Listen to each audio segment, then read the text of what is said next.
Thank you for being here this afternoon. My name is Sherry Bryan. I'm the Vice President of NDI, and it's great to see such a full house. You know, you always get nervous before an event like this. Is anybody going to show up? And so it's, I think maybe because they put out wine that, did you announce that earlier, that wine? Anyway, thank you all for coming. It's a great opportunity to talk to you all.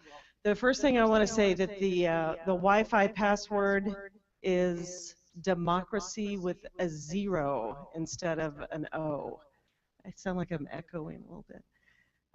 So if you want to get on Wi-Fi, it's democracy little d with a 0 instead of an O. So welcome. Today is an exciting launch of our new NDI Democracy Toolkit, a set of web-based software applications that are going to help us do the kind of work that we do all over the world with civic organizations, political parties, working in the election field, and advocacy. So I think it's going to be a new breath of fresh air for us and how we do things, and a great opportunity to work with many of you in the room. This is part of, I think, an ongoing effort for NDI to engage in the nexus between democracy and technology and innovation. And I'm really proud that over the last couple of years, the team here has done a great deal of work to expand our position in this unique field. We now have a representative office in Silicon Valley with one staff who lives out there and represents NDI. We've been able to hold some global conferences and conversations on the topic of democracy and technology and innovation. And we have a team here who focuses every day on trying to develop tools that can help us do our work in the 60 countries that we work in around the world. It has been, we've been able to do this by having a team led by Chris Doughton and Chris Spence and many others who get together and collaborate with our more traditional staff, both in the field and here in Washington, to try to come up with these new solutions. It's also been a result of financial support that we've gotten from a number of donors, including the National Endowment for Democracy, which helped fund this project of the DemTools. So thank you again for coming. I look forward to hearing about all of this and with our esteemed panel, and I'm going to turn it over to Chris Doughton.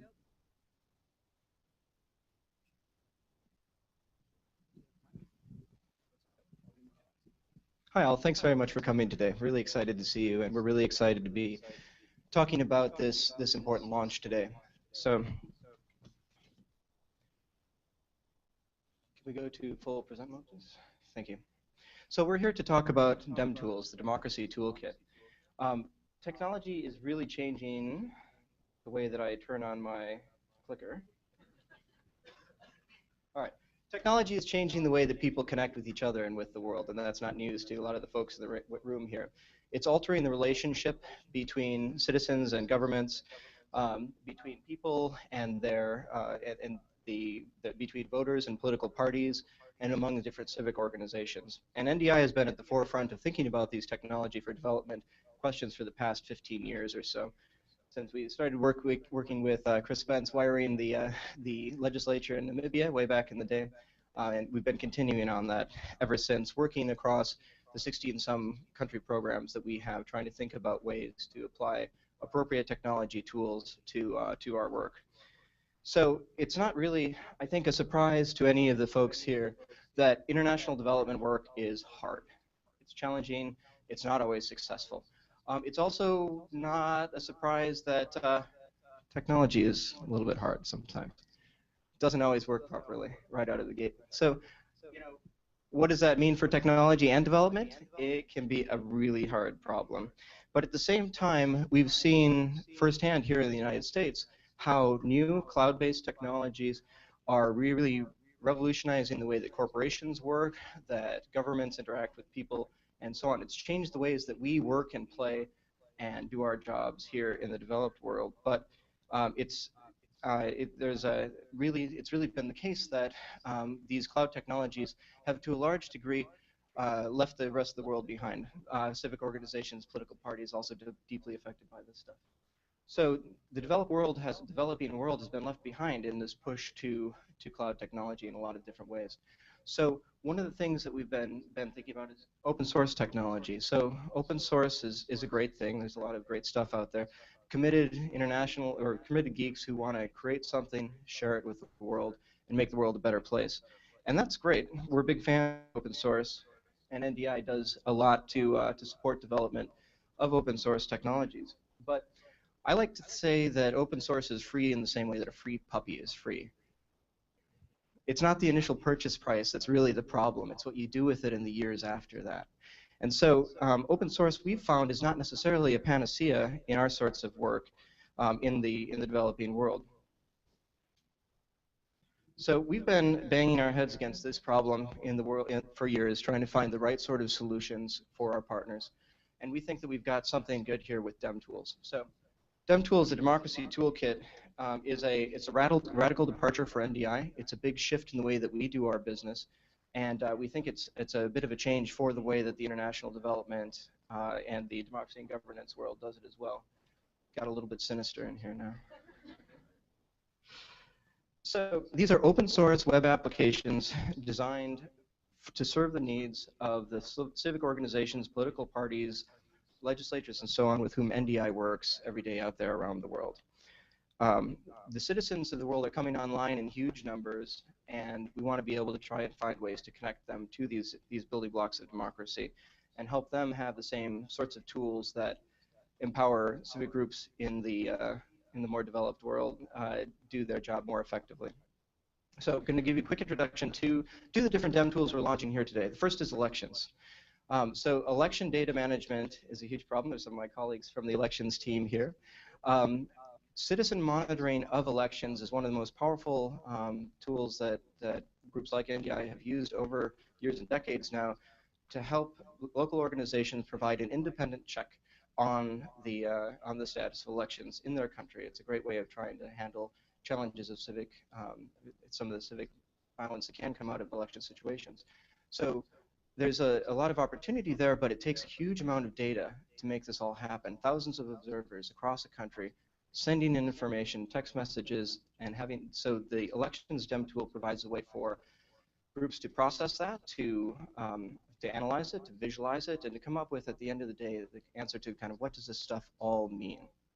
So next up, we've got Civi Party. Political organizations and civic organizations around the world really are only as effective as their lists of members and their ability to motivate and mobilize and communicate with their fellow citizens. So Civi Party is based on Civi CRM constituent relationship management system, popular open source toolkit, but then customized for the needs that we see on the ground for the civic groups with whom we work to try and help them build their lists of supporters, communicate with them more effectively, mobilize them, and eventually work more effectively for political change. CiviMP is a system for legislatures, for members of parliament to handle one of their most important roles, which is working on constituent services and outreach. It's really critical for them to be able to track information coming in from their groups, from their citizens or their constituents, manage their problems, try and document what's going on, and then communicate effectively with them. CiviMP makes this a lot easier for these groups. It helps them also track what most common problems they might be dealing with over time in their organizations might be and in their constituencies. Finally, we've got the Issues, which is a 21st century debates platform, a way for citizens to connect with their elected officials or would-be elected officials by putting questions out to them, sharing and then having the political officials then reply via short video messages with answers to whatever the most important pressing questions that they may be facing today might be. So these are four different ways that we've found that solve some of the most common problems that NDI has in our day-to-day work that come up time and time again. So we're all done, right? Maybe not quite. If we're being honest with ourselves, a lot of the challenges for sustainability and technology and development are so impressive and so difficult that a lot of our long-term sustainability strategies in the international development field come down to kind of a lot of smoke and mirrors and sunny optimism. like there sometimes really hasn't been a plan for what do we do with these organizations and how do they continue to use powerful technology we may share with them after NDI is done working with them and after the program comes to an end. The groups we work with are smart, hardworking, brave, often individuals who are really trying to change their societies, but they didn't sign up for this to become computer geeks.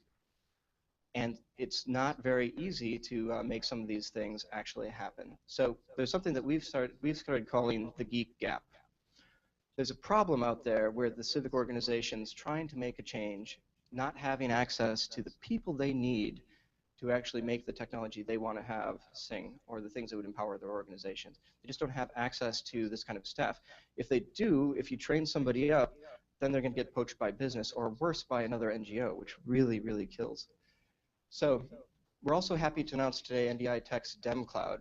So this is the idea of taking the same sort of cloud-based software as a service solutions that are empowering civic groups here in the US or corporations and doing their job better and more differently, and taking them and applying them to the problems of international political development. So it's not so easy to set up one of these web apps, right? Like, we've tried to make it as simple as possible, but it still can be a little bit of a challenge unless you've got some techies around. It's a little bit harder to set up two of them. But as many of you guys in this room know, software scales. And so once you've got it down to make it for one or two or three, it's not actually all that much more difficult to make as many of them as you want. And so with DemCloud, NDI is going to try and make available for our partners starting today all of these DemTools suite of applications, free in the cloud, able to be cloned and copied at the push of a button, and just ready to go. So we'll be able to do this thanks to a lot of the same underpinning technologies that are empowering organizations and businesses here in the US. Thanks to Amazon, computing power is extremely cheap, bandwidth is cheap. Thanks, guys. And it really makes it possible for us to do this sort of stuff. And then we've been able to tap into some interesting open source projects like Eager, which is gives us the ability to clone these sorts of programs over and over again and make it able for our partners to just use them without needing to be a real propeller head. So we hope that this will lead to a better world for our partners, that it'll make some really great new opportunities for the organizations with whom we work, that costs will go down and the ability to use good technology will go up. The future of cloud technology is in interconnection, it's not in independence, and so we're really looking forward to working with other organizations who are trying to solve these problems in other ways and integrate them with DemCloud and DemTools and figure out how we can all work together to hopefully make this world a somewhat better, happier, and more democratic place. So thanks all very much for coming out today. Really appreciate your taking the time.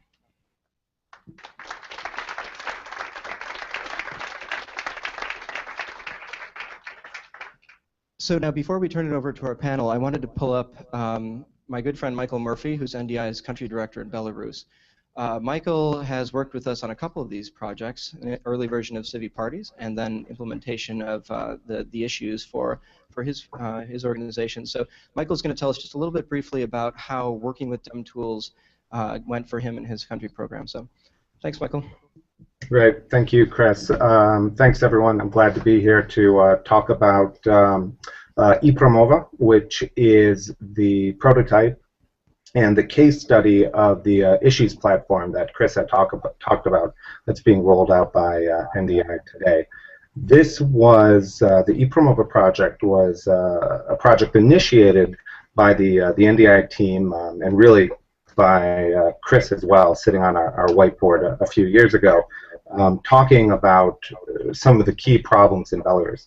But the implementation was really only possible due to partnership and collaboration with the European Humanities University based in Vilnius, as well as the democratic political organizations and political activists in Belarus.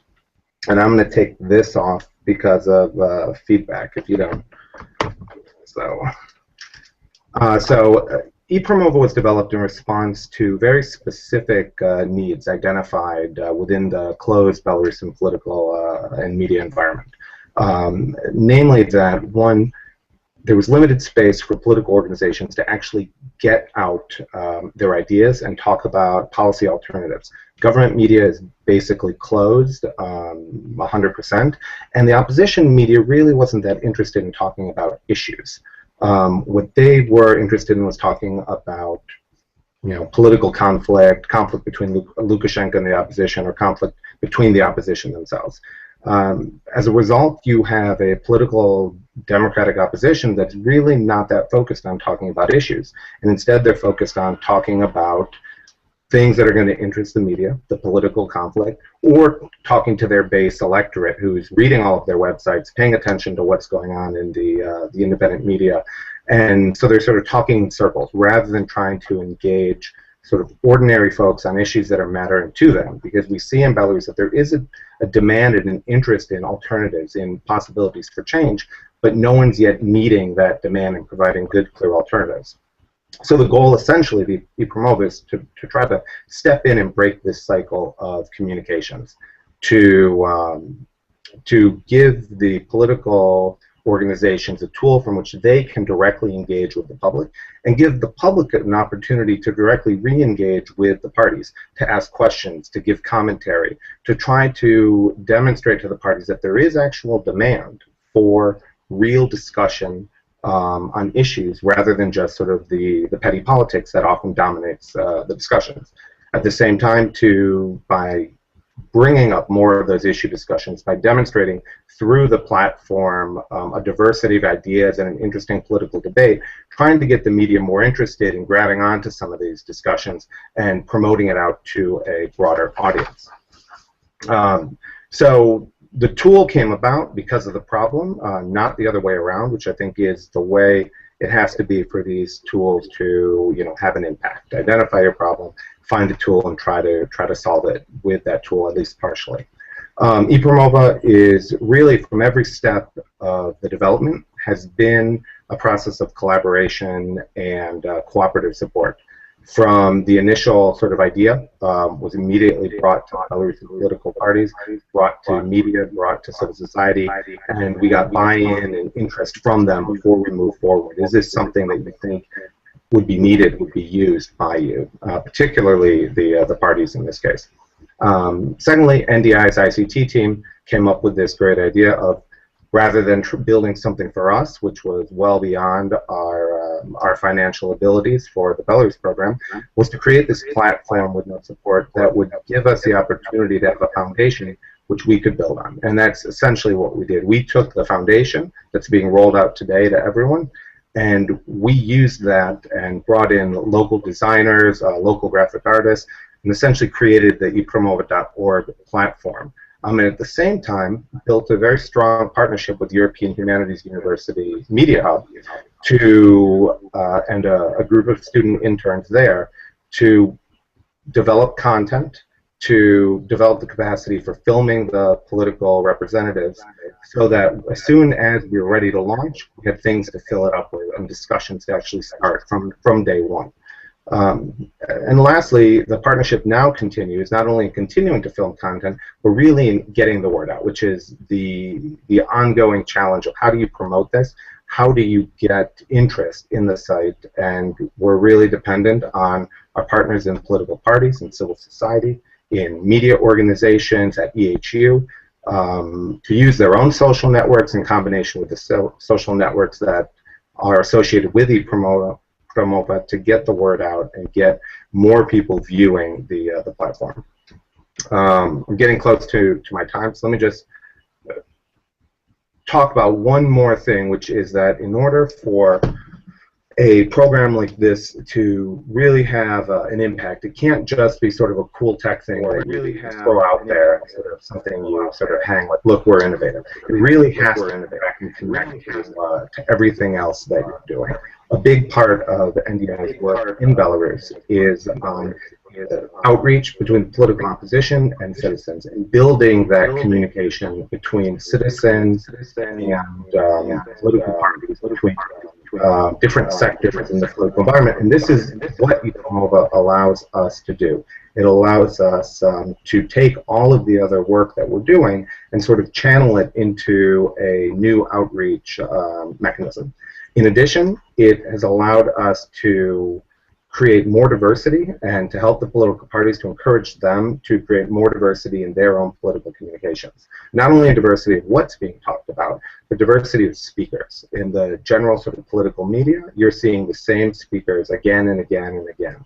ePromova and the diversity of topics, the amount of ongoing discussions is really forcing the parties to dig deeper, to identify women, to identify young people, to identify regional leaders who are going to be able to step up and actually present and represent the political party in these media discussions, which really changes the entire face of these opposition organizations.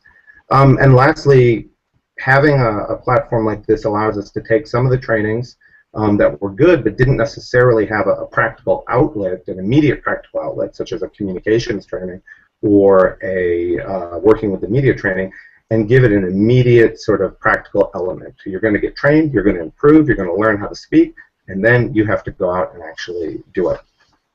In the long run, what a platform like this I think offers anyone is flexibility. That you're really not constrained by one format, but you can continue growing the ideas. And already we've moved on ePromova from a basic question and answer format to an interview format with young political leaders, to upcoming discussions between civil society and political organizations, to, in the next year or two, candidate debates in partnership with a number of different international organizations and Belarusian groups.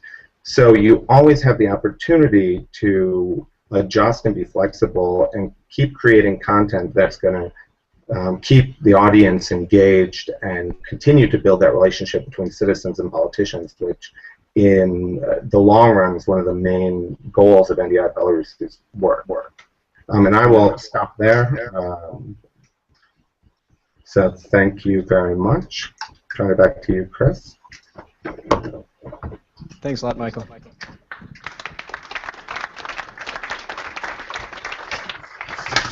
And they're doing really extraordinary work over there in what is obviously a situation. So, handsome, funny, articulate as Michael and I are, we're not really, you guys are here. So, at this point, I'd like to hand it over to Nancy Payne and our panel for a conversation on the general topics of challenges to sustainability and technology and development. So, if you guys want to come up, we'll get this going.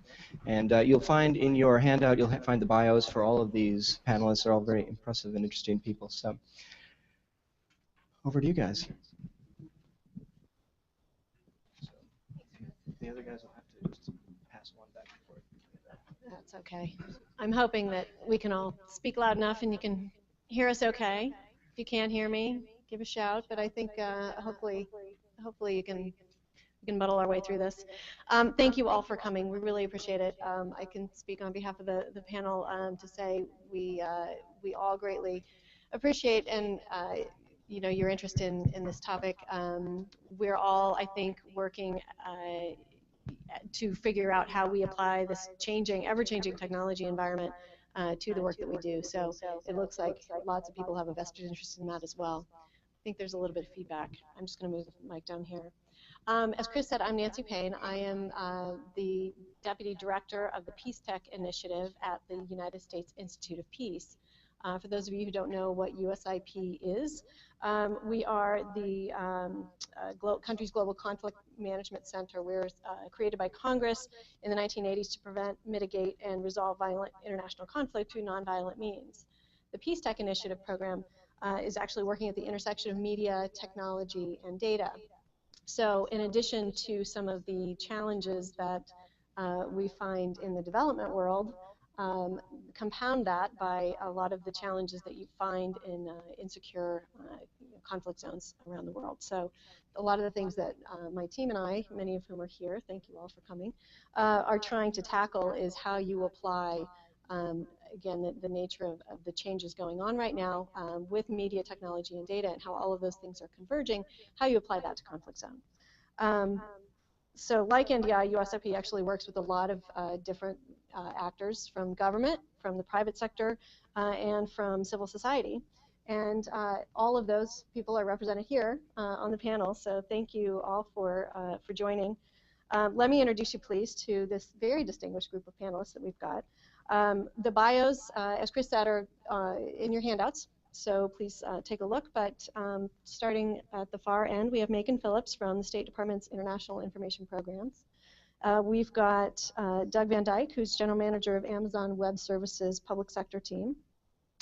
We've got Merrick Schaefer, who leads the mobile data team at USAID. And we've got Rose Jackson here on my immediate right, also from the State Department, who's a special advisor to the Assistant Secretary of State for Democracy, Human Rights, and Labor, lovingly known as DRL. It's a lot easier to say. So, you know, I think what we want to be able to do is really just get some interesting conversations going. We're going to take some questions from the audience as we go along. But before we do that, I want to kick off the panel a little bit with a little bit of discussion.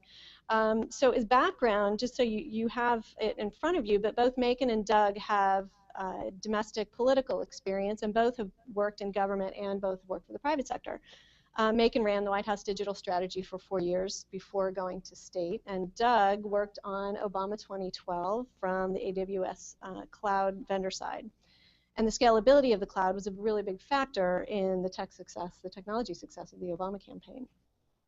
Rose and Merrick have a little bit more international experience, have worked in international development and organization, both in organizational and government capacities.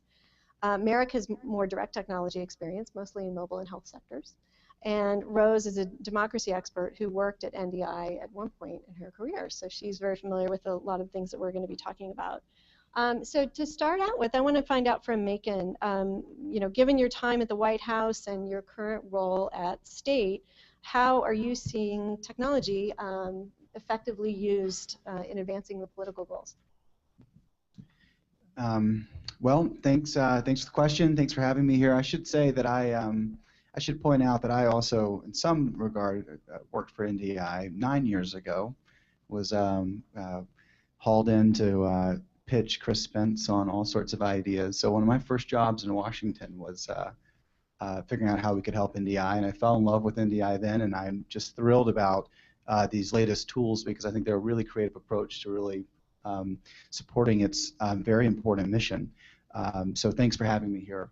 In terms of how technology is affecting politics, affecting how institutions engage with people, I think a lot of it was covered in the presentation of these tools in the sense that it's reduced the gap between people and institutions in a way that is profoundly unsettling to institutions themselves. It's connected people amongst themselves in ways that is profoundly unsettling to institutions. And as someone who's spent the last 5 years in DC as part of institutions, one of the most exciting aspects of my job is trying to figure out how institutions can adapt to this. And so Michael's point about the need to work with the stakeholders in Belarus to participate in these tools is absolutely correct. You can't just come up with cooler technology or build a better looking website if you don't do the hard work of getting these people actually interested in citizen engagement, actually interested in organizing. I think it's really important to understand the world that a lot of decision makers and big cheeses, whether they're in Washington, D.C. or around the world, grew up in. It wasn't one with all these collaboration tools. They didn't use Google Docs in college. They aren't people who are surfing Twitter all day to find out what's going on, yet they're the ones that hold the key to a lot of policy decisions that we want to see happen. And so there's a huge amount of education and advocacy internally to get the right people to participate in these really important exercises. Exercises made easier by technology like this, but that really tough work of bringing the right people to the table remains, I think, to me, the key challenge. Well, talking about bringing the right people to the table, what in the world is it an Amazon bookseller doing here in this conversation? So this isn't the Book of the Month Club? Did I show up at the wrong place? Well, what Macon was saying is pretty true with Amazon as well. If we go back to 1994 when Jeff Bezos started Amazon, before we could sell our first book, we had to put up a website. And back then, that meant going out, buying a server, buying the software, installing it, setting it up, configuring it, designing a website, and then deploying it. And then you could get to your mission, which was, in our case, selling a book. So after 10 years of doing the same process over and over, and we were somewhat the victims of our own success, we got to massive scale. And we realized that we'd developed a core competency in deploying large-scale infrastructure and data centers. And like in our retail business, we appreciated that there's a new market here, and that there are groups, organizations, federal governments, agencies that need that help, that we give them a head start. So we give them access, the keys, to the same back-end infrastructure that Amazon.com, one of, if not the largest internet commerce site, has to run our own business, and we give it in a pay-per-use model. So let me take a step back and say, Chris, thank you for being here. Thank you for the invitation. I'm very excited about DemTools. I think, I look back to when Amazon was just starting out, and I think this is a big day for you all. I think this is just the beginning of something great. At Amazon, we say it's day one. This is day one. So, what we have done and what Chris has done is try and make things easier for organizations around the world, elections, et cetera, to focus on the mission. Get access to that large-scale internet-size infrastructure at a fraction of the cost. When you're starting out, you don't know how to prepare for success, and I think that's what we can help NDI with, and what we can help Chris with specifically. You mentioned the Obama for America campaign. I'll just take one more minute. The Obama for America campaign in 2012 ran on Amazon Web Services, and it is a perfect example of where cloud technologies are perfect for an event. This was a time-boxed event. Started off in 2010 with a limited number of volunteers, a few dozen. As the election progressed, it went up to 1,000 volunteers, more than that, and there were 200 applications that the Obama for America campaign created that were all very mission critical. One of them, the calling app, the day before the election, there were 1 million outbound calls placed. The commerce site, the donation site, ended up scaling to be the 30th largest commerce site on the internet. So massive scale. And then the day after the election, they backed it all down. I mean, the organization didn't completely go away, but it almost did. And when you look at, the Federal Election Commission says that it was less than $500,000 total cost for Amazon infrastructure. It would have cost tens of millions of dollars for an organization to prepare for that. So what I see that the NDI team has done is leverage some of the best of breed cloud services, putting mission applications on top and really giving the world a head start. Thanks, Doug. And it is interesting that you talk about the scale and where the opportunities are. So I want to find out from Merrick, the ICT 4D principles, which shameless plug, they're available at ict4dprinciples.org. There's obviously great opportunity in that scalability, but what do you see as new threats as well as the opportunities in terms of switching to the cloud technology? Yeah, I think that, so at the Global Development Lab at USAID, and thank you for inviting me here, we have been struggling with some of the same issues that Macon brought up of there's been over the last 5, 6, 7 years an incredible explosion of applications, of pilots, of ideas of how can we take advantage of these new technologies in some of the hardest, most resource-constrained environments to create great impact. And we've learned a lot. And sometimes we've had successes, sometimes we've had failures. But what we haven't done is really institutionalized a lot of these tools into the very fabric of the organizations we're working with and the governments that we're working with. And so one of the big challenges that we were sort of looking at as USAID was, what are the steps we need to take practically to actually shift from an environment in which someone who's got a great idea and a great tool and the right team can go do something once, to one in where it's how the work is done.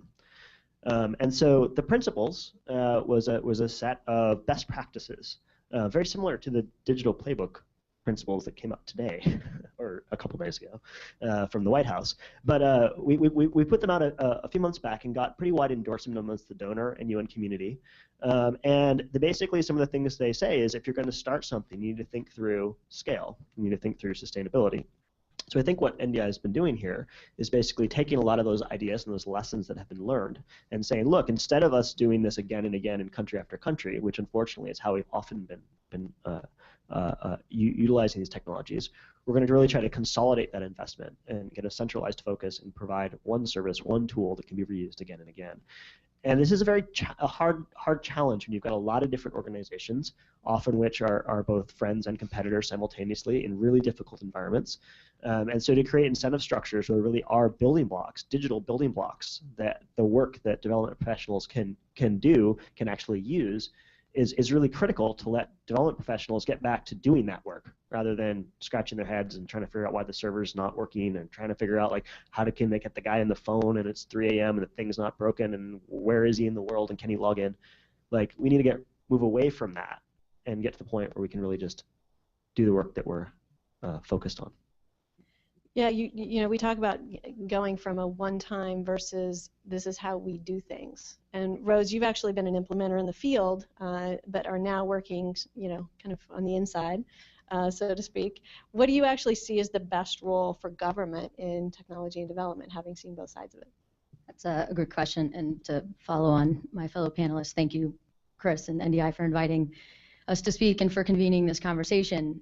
It's great both to see familiar faces, but I'm struck by, you know, the 4 different tools that are highlighted here are tools that 2007, 2008, when I was kicking around NDI, you know, there were individual iterations of these applications that people were building because a program officer in Uganda or Indonesia recognized a need, and I think it's pretty amazing to see it's like built-in beta testing, and you've got close to a decade of testing and experience going into cloud applications that can now be expanded, having had its chance to fail and succeed, et cetera. So I'm fairly new to government, but it is certainly an interesting perspective in comparison to when you're on the ground and able to see a problem and try and find money and go do it, whatever solution you think that is.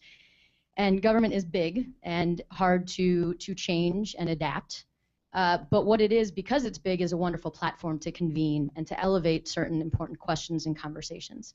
And so whether it's make and shop, trying to make sure that those of us that are obnoxiously demanding new platforms to be able to engage citizens around the world, or if it is someone at an embassy trying to figure out how to make better use of social media and technology, it's not necessarily that everyone in the United States government is going to sit there and come up with a new Twitter or a new platform, but in similar ways to what NDI is trying to do, figure out and leverage what exists on the outside, bring it into the inside so that more people can take advantage of it. I think it's interesting, though, it goes beyond just the technological platforms, but also how do we use and interact with technology.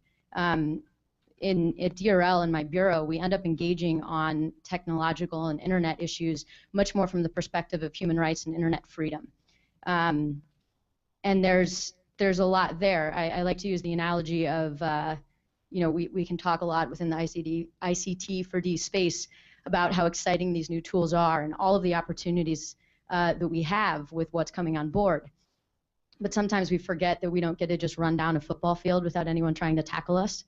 And the world is increasingly becoming a place where the activists that were referenced in the presentation, who are taking great risks with very clear goals in mind and making use of technology in greater and more creative ways, are confronting governments or other actors that are trying to constrain that space or their ability to use those tools, or as been referenced before. And government has a big role in is making sure that the space is one that can be used, that it's safe, that there is that there are certain ground rules for how we operate, and ensure that democratic activists, wherever they are, whether they're trying to do something as basic as build a campaign or something more threatening like challenging their leaders, that they have both the tools and the security to do that. Yeah, and I think you know, talking about we're starting to delve a little bit into the world that USIP works in, which is around conflict. One of the things that we have been asking ourselves a lot lately, including a two-day workshop that we did last week at USIP, is around this whole idea of opening the civic space, right? So working with activists and people who are going to be using these types of tools, and how do you actually go about opening the civic space, especially in restricted environments. So clearly, you know, there's a lot, you know, there's a lot to contemplate, and so there's the opportunity, but then there is sort of the dark side of technology. So I want to get a sense from all of you of, you know, what are the downsides of this, and preface that with saying that NDI even reference the fact that technology is obviously not the panacea, you know, that there are processes and other things that have to be in place first. So, you know, what are the downsides of technology? And I'm going to throw that out there and have anybody answer it. Oh, I could probably give you a long list, but there's two that I think are really important. One that I commonly hear, and one that I commonly fear. The first is access. This is you know, huge issue, particularly as we look at public engagement worldwide and the use of technology to facilitate that. There's swaths of the world that aren't on the internet, and even within swaths that are somewhat connected, they're not connected in fully efficient ways or on the same platforms that we as you know, Americans are sort of used to. And so you commonly hear this is a great website, but they don't all have internet. True. That is not a reason not to try to create cool websites, but we have to be clear-eyed about the fact that we're reaching only a portion of the audience. Sometimes those audience, the people we reach through these tools can be the influential members of communities who turn around and actually do a better job organizing in communities that aren't connected. Sometimes we need to do a better job of not using technology or sort of supplementing technology with analog outreach, but it's not a reason not to do these things just because access isn't 100%. The second thing is expectations. And this is something I think is very important, even that I've learned domestically, which is you roll out these tools and the promise that they're going to create this new channel of public engagement, and leaders are going to be ultra responsive to the public, and let's all get together on a wiki and we're going to come up with like a new policy and we're all going to vote online. I mean, it's just not there. And that is more of a cultural issue than it is a technology issue.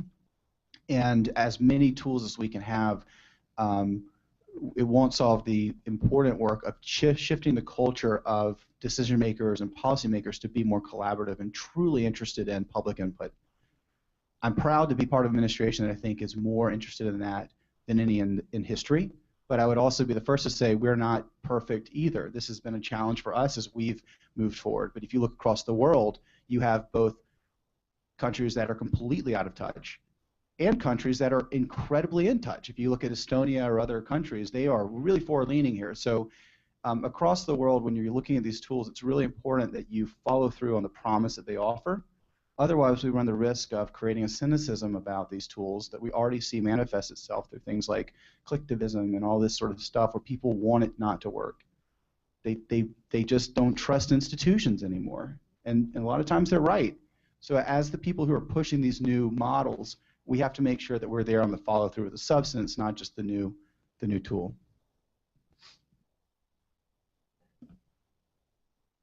I think another one is sort of related, and that's the dependency that technology creates. I think that there's a lot of assumptions that get made by our own common ability to use all these services, and they're at our fingertips, they're in our pockets. My 2-year-old can play with the iPad and make all sorts of things happen. But when you create a health system or you create a critical citizen feedback tool that empowers someone that's otherwise not empowered, and then that just goes away, maybe the paper system that existed there before was inefficient, maybe it was difficult to use, maybe it took a lot of time, but it didn't just disappear. And I think there's this aspect of dependency as we shift to technology. These resource-constrained environments we often find ourselves working in are not always capable of absorbing the technologies. The complexity of the systems we often introduce is just too high for the institutions themselves. The the rural settings to actually utilize in a way that actually makes sense. And I think that if we approach this with a sort of hubris of like, oh well, this is how we do it here, and we're going to give you this technology, we're actually setting ourselves up for a fair amount of embarrassment. I think we've learned these lessons. However, if you flip that around and you go and you work with the very people and understand their problems, understand their context, oftentimes simplify this sort of grand design of like, here's how these technologies are going to help. And you start from the bottom up of like, what are 3 things, just 3 little pieces of information? If those pieces of information flowed, would actually make a significant difference. You'll find that can have a tremendous impact. So I think that oftentimes the complexity of our familiarity with technology actually undermines our ability to use it to really create impact. But that's a solvable thing. Yeah, I was just going to jump on complexity. I think I would say the same. Education has to come. It either has to precede or closely follow the deployment of a new technology, and so education is very important. Yeah, I'll state the obvious: security at every level. And I think a lot of people take for granted when they get something, just that the security happens everywhere, and security is a shared responsibility. And the end user has responsibility for some of the security, and that leads back to complexity in education. And the infrastructure, there's security there that you need to trust but verify, and at the application level as well. So I'd say education is probably the best way to combat the security and complexity issues. But I'd add on to that, it's expectations and security combining sometimes as well. On the expectations side, there's both the element of you see something work, or people are able to get in touch with people with their government or leaders that they never were able to prior, and think that something might change. When it doesn't, they lose faith in the system and don't engage with it in the future. And that is also something that is solvable by figuring out linkages and trying to create feedback loops, which is maybe the most important part of any project that you create.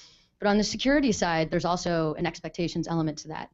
And particularly when you're dealing with activists in the field, there's the question of, I'm able to help them connect to someone.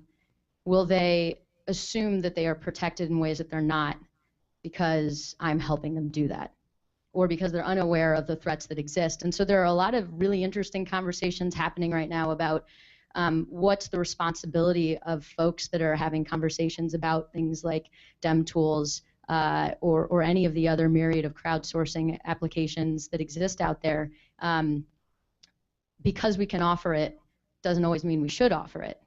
So what are the guidelines when we don't? When should we decide not to? Or what sort of education is necessary, possible in the different contexts that people work? And the more closed a society is, the fewer options you have for education, and the higher the risk for security. It's, again, not a reason to not do it. It just complicates the picture of it. Complicates and adds a layer of conversation in process to it, which is important and really important. I just wanted to tack on one thing that I've learned. I think it's much more of an issue at the State Department than it was at the White House. It was still an issue there.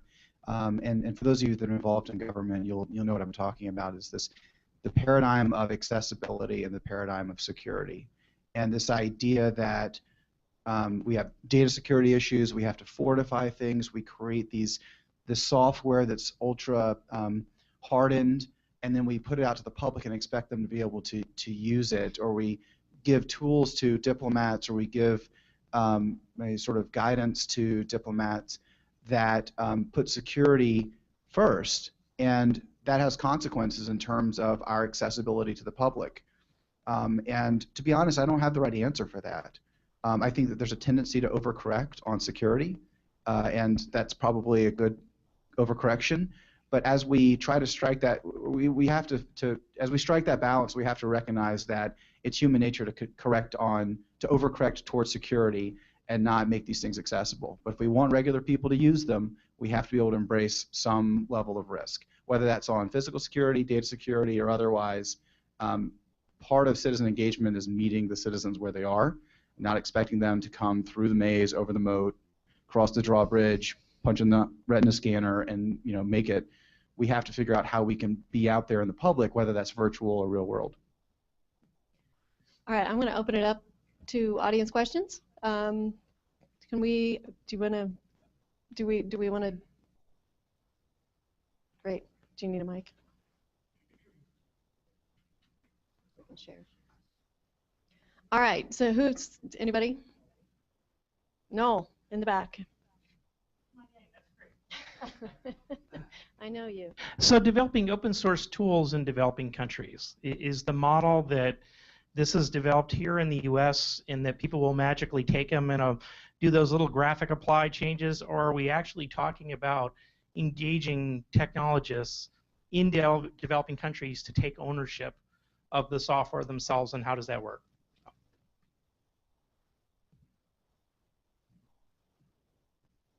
So that exact question is kind of at the heart of the principles when we think about sustainability. And I think it's particularly potent when you're dealing with open source because oftentimes there are really dedicated, really focused, really smart people who drop in. They can set something up. It does all sorts of magical things, and then they disappear. So we made this policy early on that if you're going to be implementing something like this, you need to hire people right at the beginning that are local. You need to treat them as an equal team member, and oftentimes that meant teaching them new software languages as tools were being built, as systems were being built. And then you need to ensure that from a sustainability perspective that those people are going to stay on. And I think that while a cloud services model reduces the need for that, there's still a level of technical expertise that has to exist at the local level. It has to be designed into projects right from the beginning. And I think this is one of those lessons that we've learned enough times now. We know that this is necessary, yet we still find a lot of projects where someone didn't really think about the need. Oh, we're going to need a technical person 3 years from now, 5 years from now, to be able to take advantage of this tool. So I can't really speak with authority on NDI's strategic plan over the next 6 months on DemTools, but that won't stop me from assuming.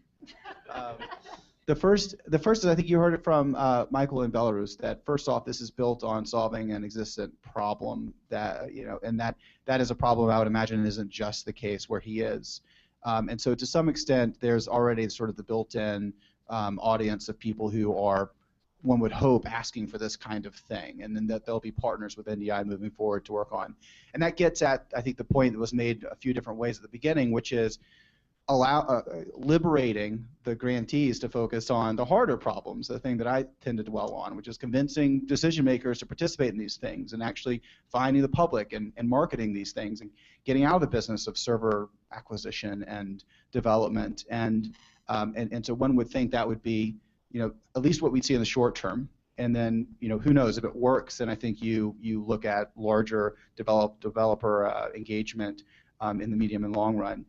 The other piece, though, that I think it's a related point as we look at open source for technology or for civic engagement, is that open source is not just a good thing because it tends to be cheaper, at least in the acquisition piece. I mean, the ongoing maintenance is expensive, but just getting access to this sort of investment.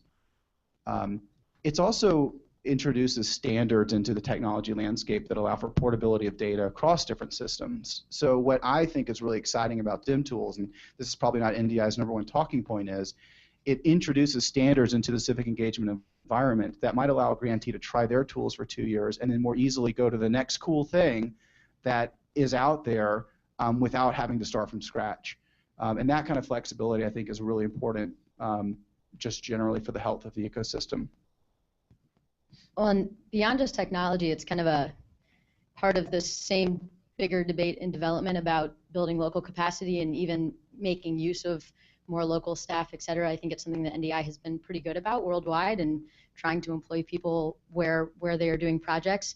But I think that's the other really important side of any tech tool, and people have alluded to this a few times, but you can build really cool things, deploy it into a country, and then it sits there. And I think there are a number of different web applications that have experienced that, and people got really excited because there was one fabulous example of how it was used, and everyone assumed that the tool itself was king. But I think it's a great model to look at deploying these sort of tools within an organization or a group of organizations that are able to just add it on top of existing programs. The technology itself isn't a program, but can expand and improve the programs and access to organizing, spread the wealth to some degree. But at the end of the day, it's irrelevant if there isn't a program or something there. And I think that is built in as well in terms of how you're building it out, who's maintaining it, who's actually going to be your database manager, et cetera. That is part of a political party program, for instance. I would hope, not speaking for NDI. Where are the success stories? I'm curious. Do we have any examples that we can put up right here? Where are the success stories that are of this particular kind of tool happening right now? So UNICEF in Uganda put up a tool that was designed to collect weekly citizen feedback. And they started with a few thousand Boy Scouts. It now has over 270,000 active users on it. They receive 50,000 unsolicited messages a month. They had to go to IBM and basically get actually the Watson computer from the Jeopardy show to help categorize all of the incoming input because they couldn't figure out how with the staff of 6 or 7 young Ugandan data analysts how they could handle this incoming deluge, and they had to make some hard priorities. They had to prioritize certain things around child protection as issues that they were really going to take on themselves, and then there's a lot of other data that's in there and knowledge. It's not, but it's an example of like when you do empower people with a local technology. This SMS works on any basic phone. It was really an engagement campaign to capture the voice of youth. They got every MP in the country. They got every parliamentarian member to be part of the system. They put it up and back out on over the newspapers, over the radios. They really made a big deal of that your voice is actually being heard. People actually respond to that. So that's a really great example. I have another example is the UN Global Pulse that captured over 200 million Twitter tweets, and they could do analysis on that parents' opinions on vaccinations, and it was grabbing that social media that is just available all around the world and doing some really interesting analysis on it. So I think that's a pretty good example. How many of you have heard of We the People? No, raise your hand. Okay, great, cool. That's a success story. So We the People, I could talk about for hours, maybe in a different session, but recently the president signed into law regulations on cell phone unlocking that basically allows you to unlock your cell phone and jump from network to network once you've paid the cost of the cell phone back to the provider. That was a law that actually came from a petition on the We the People petitioning site, which basically allows anyone to create a petition. It gets a number of signatures. We issue official response. I was at the White House then, and when that petition crossed the threshold of 100,000 signatures, I was the one who had to figure out who the heck at the White House dealt with this issue. And one of the cool things about that meeting was we brought in people from the FCC, NTIA, and a couple of other government agencies, and we didn't have a single press person in the room. It was a bunch of policy people, and they sort of looked at each other and looked at this petition after I explained what the heck it was, and they said, I guess we don't really have a problem with this. It seems like a pretty good idea. And it was one of those things where the president and a lot of the policy leaders and administration have a ton of issues to deal with on a given basis. Cell phone unlocking was not up there. But the system allowed 100,000 plus people to say, move it up the list. And so it got up the list. The response basically indicated support. That's all it needed to have people on the Hill take it up as a piece of legislation. Passed Congress, which these days is in of itself a success story. Gets sent back to the White House for signature, and it's signed into law. Now that We the People is not a perfect system, but that's a success story within it. And so at the State Department, we try to look at a similar approach to public diplomacy, and this is something that isn't just about any bureau's responsibility. DRL does as much public diplomacy as anyone. But the president sums up public diplomacy as building alliances with ordinary people. How do we actually work with organizations that aren't just other governments to achieve our issues of shared interest? And just today I learned about a network of young African leaders that we've had a big part in building is now self-organizing to have chats on Twitter about mental health issues.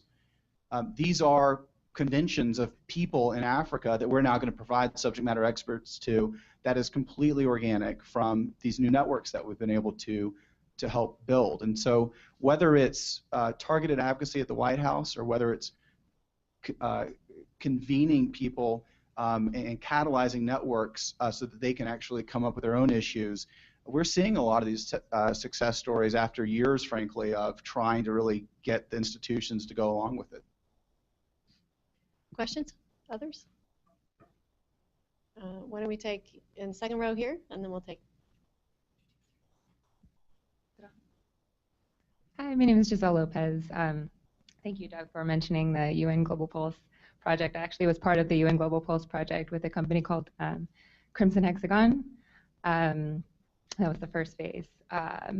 My question for you all is, what is the importance of partnering with the private sector, and how do you see that evolving in the future, and particularly for Peace Tech, since it's kind of taking its big launch right now? It'd be really nice to hear. Great question. I'll jump in. Sure, why not? Thank you, Giselle, for that question. And the launch, or the next phase that you're speaking of, is USIP's board just approved the creation of a Peace Tech lab as a 501c3. So we are the team. Our fearless leader is standing in the back, Sheldon Himmelfarb. So anybody curious about it, please seek him out afterwards. But he is diligently working to try to take that next step to create a 501c3 around something called the Peace Tech Lab. So as part of that, we obviously are looking at how do we leverage the knowledge, the resources, the skill sets of corporate America, of the private sector, however you want to call it, specifically around technology and data, and apply that to the challenges that we've got in the peace building field, to create in some ways a peace tech industry potentially. So what are those ways that we're looking to partner? We are looking. I think Crimson Hexagon. Correct me if I'm wrong. It's data mining, social media analytics.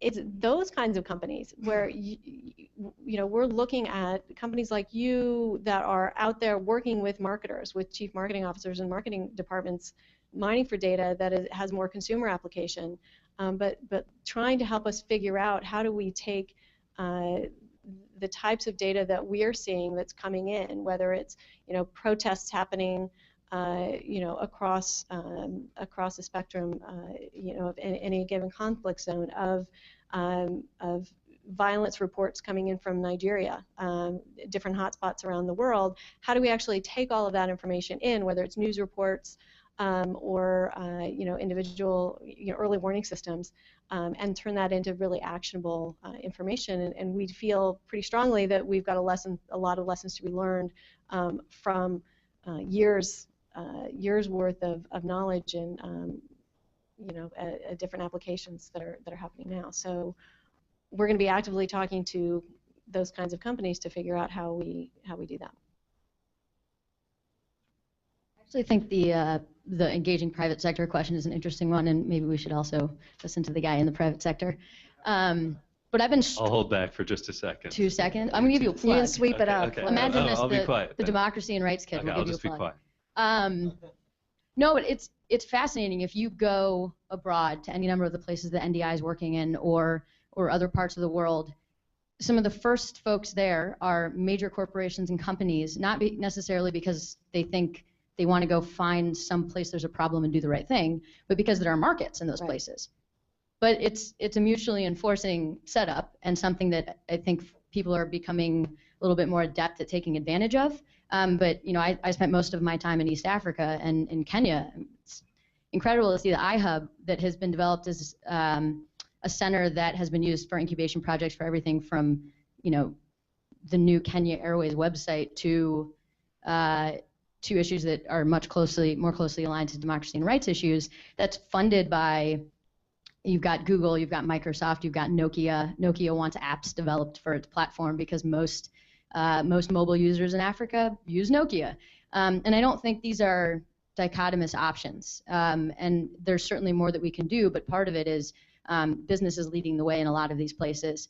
And we're kind of in a moment where some of the interests on the rights side are the same as the interests on the business side in gaining access to people and having people have the safety and option to be innovative and drive the economy in better ways. And at least within the State Department, we're certainly looking at it that way and partnering as much as possible where there are options and opportunities to do that. But now they get that actually knows. That was great. I think one of the exciting examples of a nonprofit reaching out to the private industry that I can give recently is Atrocity Watch. It's a new nonprofit organization that's looking to see how they can take crowdsourced information and analyze it for any atrocities that are happening on the planet. So they reached out to private. They reached out to Amazon and Cloudera to sponsor a hackathon. There were 8 teams that got together in San Francisco or the Bay Area in June of this year, 2014, and they spent about 9 hours coming up with ideas. How would the leading team built an application, actually a mobile application that could collect text feeds and analyze that on the back end and then deliver a report or actionable items. So I think there's a lot of different ways for nonprofits to get this this private sponsorship.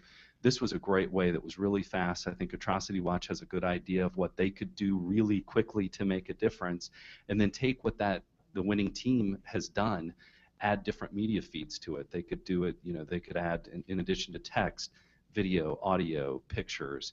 So, to answer the question, I think a little bit of it is just, be aware of all the ways that private industry can help nonprofits and make some suggestions. But this one was Atrocity Watch reached out to us. So there's some exciting things that are going on right now. Yeah, and that's I think to Rose's point as well, the motivation for a lot of companies to be able to get involved in the particular challenges around conflict zones has to do with the fact that they are there. They're there operating. It's not that they're necessarily looking to wait for something to be stable for them to go in. There's businesses that are operating all over the world in very troubled places, and they have a very vested interest in trying to resolve these issues. So we also look at not necessarily the technology industry to be able to help us to be able to help us think through these problems. You've got the Coca-Colas and Pepsis of the world who have to worry about their logistics and distribution. You've got the General Electrics of the world who need to worry about continuing to sell in their products and move them around the world. So there's a lot of vested interest out there that we'll try to tap into. I've got a couple of questions from Twitter. One is from @Jesse McKenzie. Could Macon elaborate on his fear of overcoming security? Is that right? Of overcoming security. Macon? Okay, yeah. It's not a fear of overcoming security. I think it's more a fear that we try to move forward in an activity that requires making things simple and accessible to members of the public from a standpoint that introduces such stringent security measures that it's impossible to close the gap. So what's interesting at the State Department is you have this in both digital but also in analog. When we go around the world and we look at our new embassies, they are very secure facilities, and I think we all know how important that is and why. But having a giant wall at an embassy is not necessarily the best way to engage the public. And so we have other physical spaces that we use for public diplomacy, and we have other ways that we get our people out into the world to engage with people. But the trend is to make things more secure because the world is showing us that it's a more dangerous place. And again, I don't have the answer to that, but I know that if we run it out to its logical conclusion, we basically stay in safes around the world, and that is not a way to do civic engagement. And I think the same challenges we're running into, you could apply to other governments as well. Virtually, and we're seeing a softening of this, but there is a focus on securing large systems of data at high levels because small subsets of data in these systems require a higher level of security. We just don't yet have the nuanced approach to data management and to IT systems that allow, again, a diplomat to easily access best-of-breed tools, but also access the kinds of data that we don't want to have on unsecure systems. We're getting there, but it's a challenge for us, and this goes into technology development moving forward. You know, you look at the FBI director recently was quoted as saying that the drug tests prevent him from getting really good developers in to do his type of cyber efforts, and I think that's interesting. I mean, I don't know if like we should change that or not, but we're seeing a lot of rules that have been broadly applied to how the government does technology create giant problems that don't allow the kind of nimbleness and innovation that the public demands in terms of these public engagement approaches. And so that's really where my worry comes from. It's less security in of itself, and it's more how the government broadly applies things versus really in a targeted way applies these things. I'm going to turn to here, but while we get a microphone to him, just to elaborate on the security piece as well.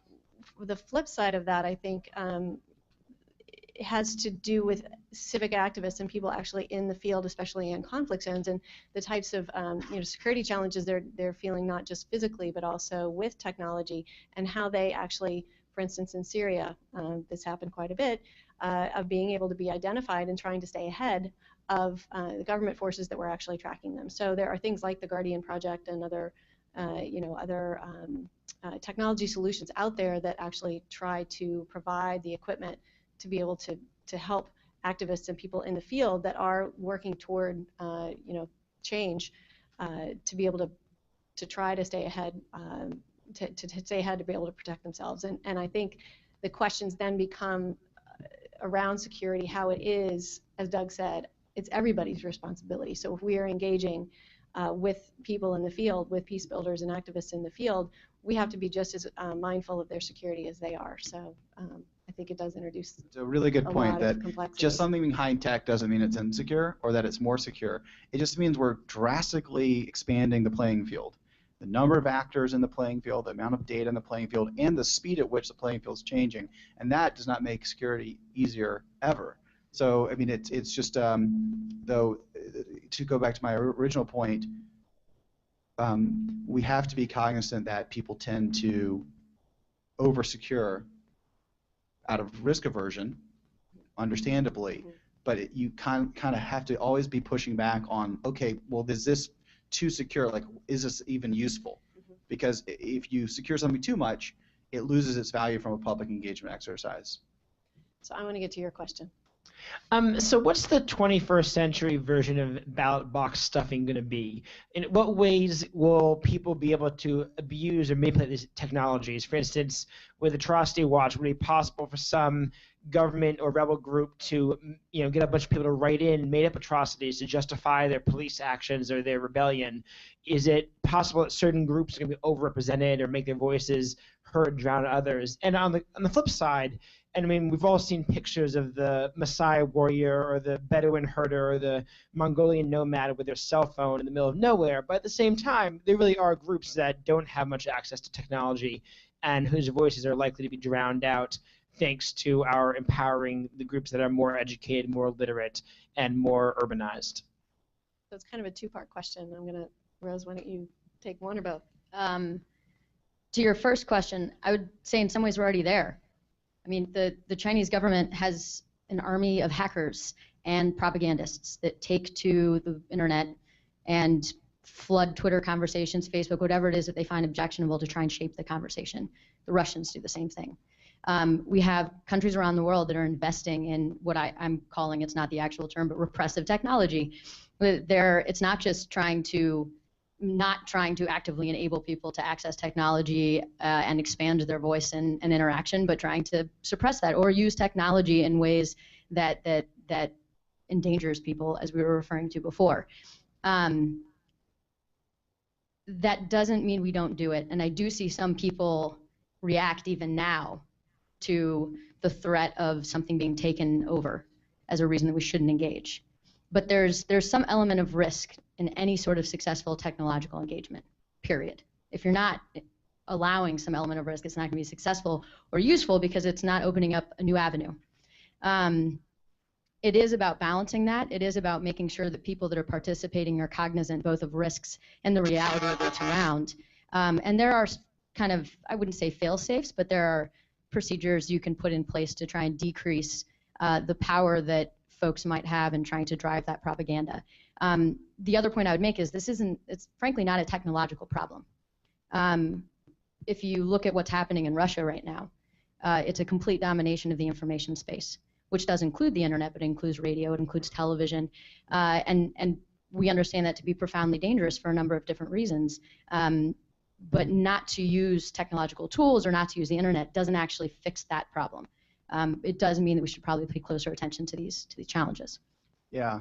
So I have, this is like you're just hitting me right in the, I think about this stuff all the time. I love this problem because it is sort of the more people we have out there, the easier we make it to participate, and the easier we make it to share information, just the more noise there's going to be, and you're going to see a lot of these new dynamics. I would recharacterize what Rose just said as any technological project is going to have some risk. I would say it's any open engagement project. So one of the things that you can do is you can set up a forum and say, hey world, what do you think? Submit your form. We'll go through and we'll choose the best ones and then we'll tell you about it.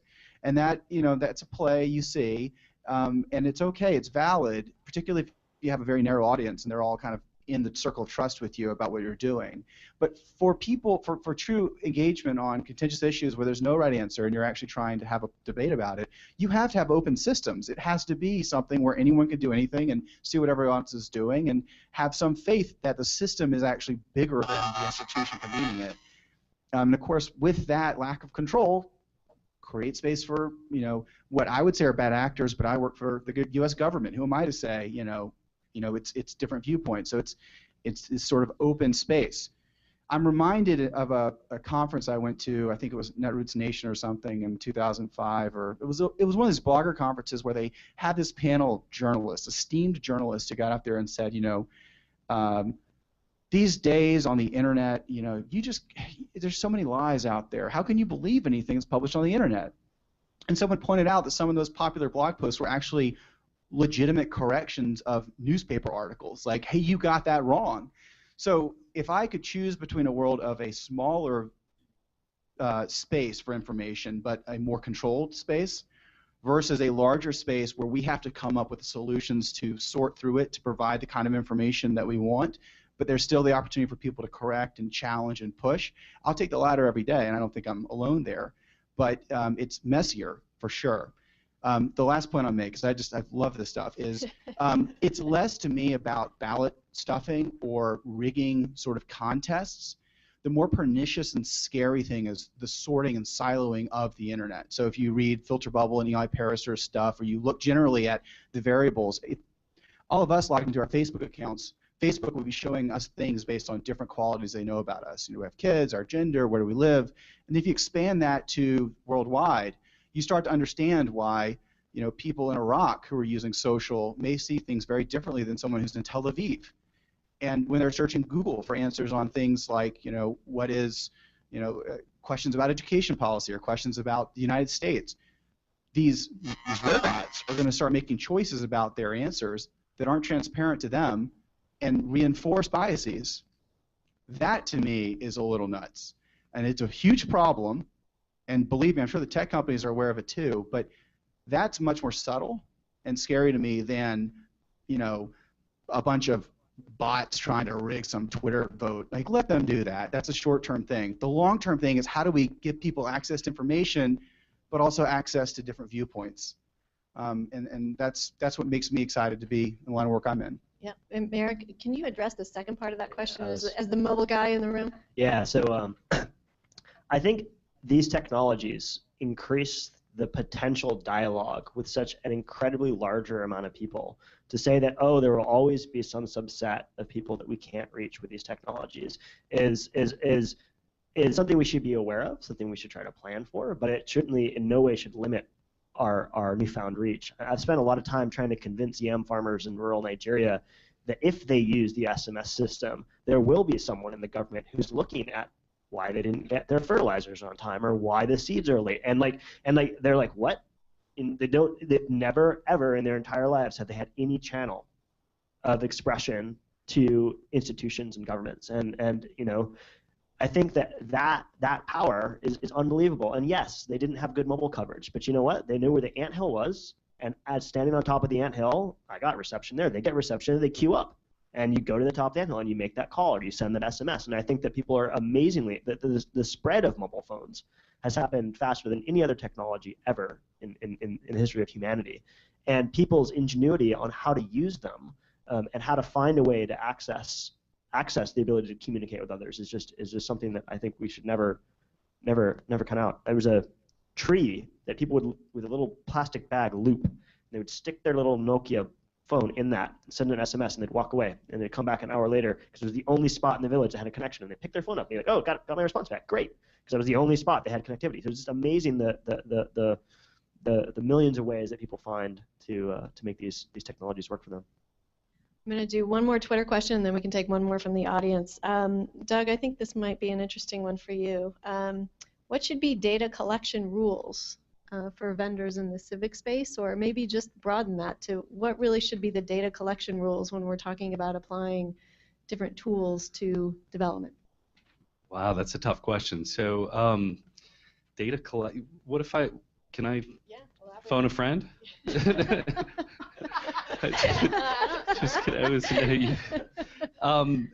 data collection rules. So you're asking for boundaries where private organizations shouldn't have. So the definition of open data versus closed. Yeah, and I think it maybe broaden it to this idea of you know, what's the line between really understanding sort of the whole question around big data and interpretation and how you make that, turn that around and make it actionable, versus how much, you know, the privacy question around, you know, being able to make it useful. So with the scale that we're at, we're starting to gather data, large data sets that by themselves are pretty benign. But when you start mashing them up with data sets, they become pretty powerful. An example is genomic data, where, you know, it used to be complex enough that, you know, you could get some good research from, you know, having a DNA decoded. Now, you know, if with proper mashups, you can identify who the individual is by looking just at the DNA. So, you know, I don't. I'm going to do a similar response to earlier. I don't have the answer, but I do think that as a society, we need to figure out what all of the implications are with the new technologies. You know, how do we prevent, you know, people from doing large data mashups and, you know, getting personal health information and you know, personally identifiable information and using it. So it is a great problem, and I think it's one that we need to focus on right now. What are the definitions? And I don't have a solution, so I'll phone a friend, anyone on the panel that wants to take it. Well, I think we've started to have this conversation globally at the Amazon level and at the kind of major corporations that have access to, I mean, the Facebooks of the world have access to just mind-numbing quantities of data. But why this is an interesting question is, if we're extending access to tools that rely on data collection and the amassment of information that can be used in an organized way, it does bring into question, how do you engage local activists and communities in a conversation about this? It's not something they're necessarily thinking about, but it is central to the security question we were talking about, and many of the ICT for D principles that USAID has been helping to support familiarity with. Part of the point of that is cloud itself is designed to allow you to have more data.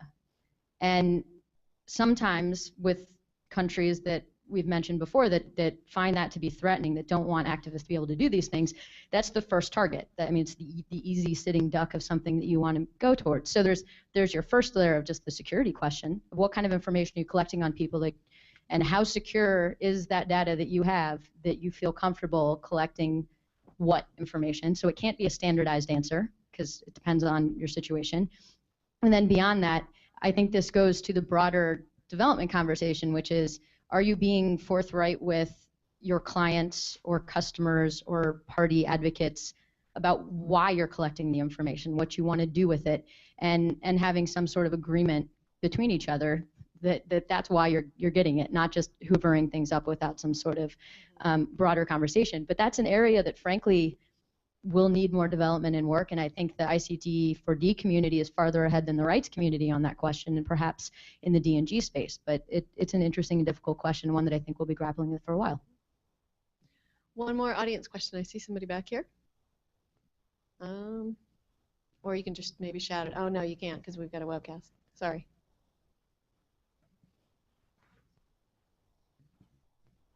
So I'm Nick Blake. I'm a project assistant here at NDI. And my question is about how do organizations like NDI strike a balance between sharing our expertise through tools like DemTools, and on the other hand, creating local sustainability, both in a technical and a political sense. So technically, what's the value add from having this produced in Washington versus locally? And in a political sense, is the value that DemTools provide exceeded by the potential criticism that partners could be exposed to by buying into what may at times be perceived as a foreign influence or entity? So I'd be interested in what your perspectives are on that. Well, I mean, the cute answer would be that your expertise is precisely creating sustainable communities, at the local level. So it's sort of a nice play where, that's what I've come to really appreciate and understand about NDI is that, I was in AmeriCorps Vista. AmeriCorps Vistas do indirect service. We don't tutor, we create the tutoring programs.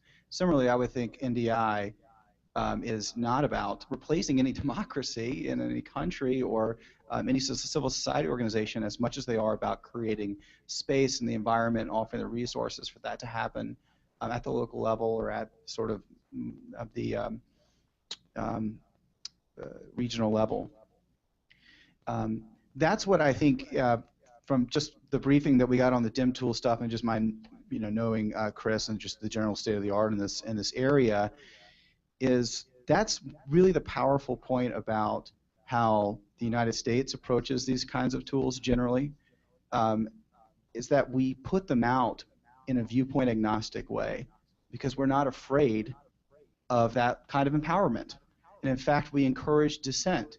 I think one of the most exciting prospects for the use of these tools will be when they generate debate through the issues or whatever systems about things that are really inconvenient to the United States government or to NDI, and that you stand behind it because that's our value. And to me, that openness of systems is, at least as I've spent the last year at the State Department, I didn't realize just how lucky we are, how powerful that idea is, how clearly it can be expressed through technology, but it's really important that it continues to grow. We heard earlier about other countries that are advancing a different viewpoint. We see these viewpoints manifest themselves in debates about internet governance.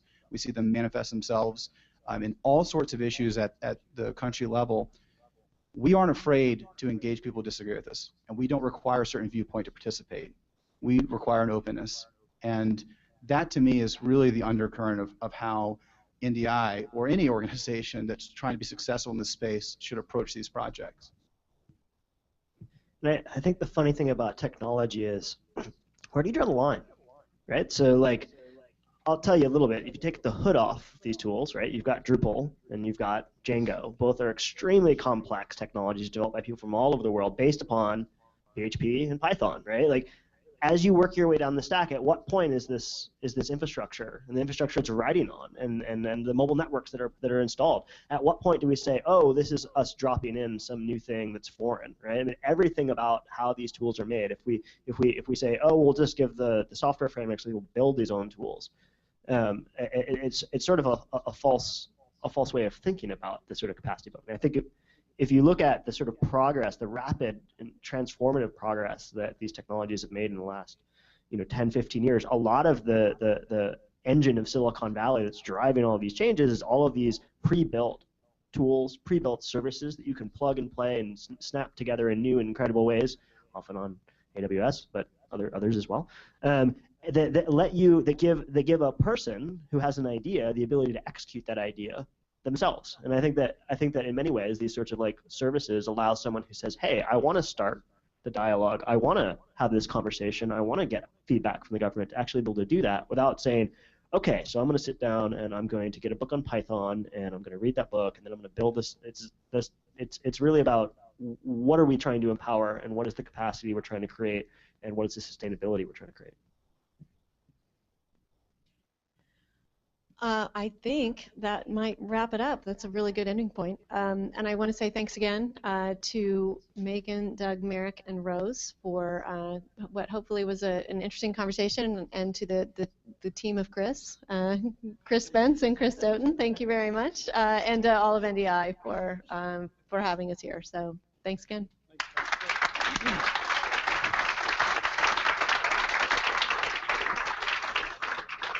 So I want to do my role. I'm Chris Spence. I'm Chief Technology Officer here at NDI. My role tonight is to transition us from the formal segment of the event to the socializing and networking, which I'll do in a minute. But first I wanted to thank a couple of different groups, really, and the panel first. That was an extraordinary conversation.